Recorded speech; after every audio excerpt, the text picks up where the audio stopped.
എന്തൊക്കെയാ കയ്യില്? ഇതൊരു സ്പെഷ്യൽ സാധനമാണ്. എവിടുന്നാ? നാട്ടീന്നോ? നമ്മുടെ ഒരു കൂട്ടുകാരൻ കൊണ്ടുവന്നു. കൂട്ടുകാരൻ കൊണ്ട് തന്നെയാണോ? ഫ്രഷ് ഇപ്പൊ കൊണ്ടുവന്ന് അവൻ നാട്ടിൽ നിന്ന് വന്നേ ഉള്ളൂ. ആണോ?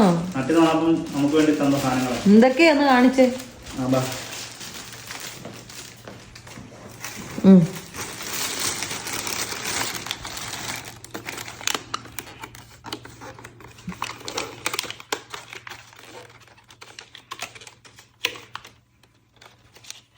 നല്ല ബീഫ് ഉണ്ടോ, നല്ല മസാലയൊക്കെ ഇട്ട് ഇതാക്കി വെച്ചേക്കാണ്. ഇയാൾക്ക് വേണ്ടി സ്പെഷ്യൽ ആയിട്ട് കൊണ്ടുവന്നെയാണോ ഇതൊക്കെ? യെസ്, നല്ല ഫ്രണ്ടാണ്. ഫ്രഷ് ആയിട്ട് കൊണ്ടുവന്നത്. ഇപ്പൊ വന്നിട്ടേ ഉള്ളവൻ.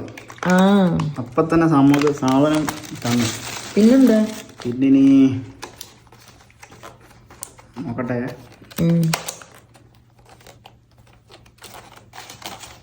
ഇത് മറ്റേ പൊരി കണ്ടോ, മധുരമുള്ള, അറിയോ? അറിയാം ആ സാധനം.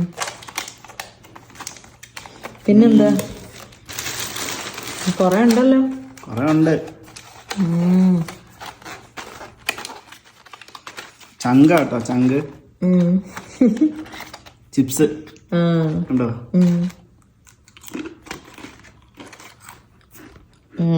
അടിപൊളി, കൊള്ളാം. നല്ല വെളിച്ചെണ്ണയ്ക്കകത്ത് വറുത്ത ചിപ്സ്. പിന്നെന്താ? പിന്നെ ഇനി നമ്മുടെ നാട്ടിലെ പത്രം. നാട്ടിലെ പത്രം കേട്ടോ, അലുവ കേട്ടോ. 2 അലുവ ഉണ്ട്, കറുപ്പുണ്ട് റെഡും ഉണ്ട്. ഇക്കാക്ക് മാത്രം ഇത്രയും കൊണ്ടുവന്നല്ലേ? പുള്ളി അപ്പൊ ഒരുപാട് കൊണ്ടുവന്ന് കാണുമല്ലോ എല്ലാവർക്കും കൊടുക്കാൻ. എനിക്ക് എന്തായാലും തരുമല്ലോ, നമ്മുടെ ചങ്കല്ലേ. എന്തൊരു സന്തോഷം. നാട്ടിൽ നിന്ന് ഇതൊക്കെ കിട്ടണമെന്ന് വെച്ചാൽ ഭാഗ്യല്ലേ. ഇതൊക്കെ എങ്ങനെ പിന്നെ ഇവിടെ എല്ലാം കിട്ടും ഇതൊക്കെ. അതെ അതെ, നാട്ടിലെ ടേസ്റ്റ് നാട്ടിൽ നിന്ന് തന്നെ കൊണ്ടുവരണം. ഇവിടെ എല്ലാം കിട്ടുമെങ്കിലും ടേസ്റ്റ് വ്യത്യാസം അല്ലേ?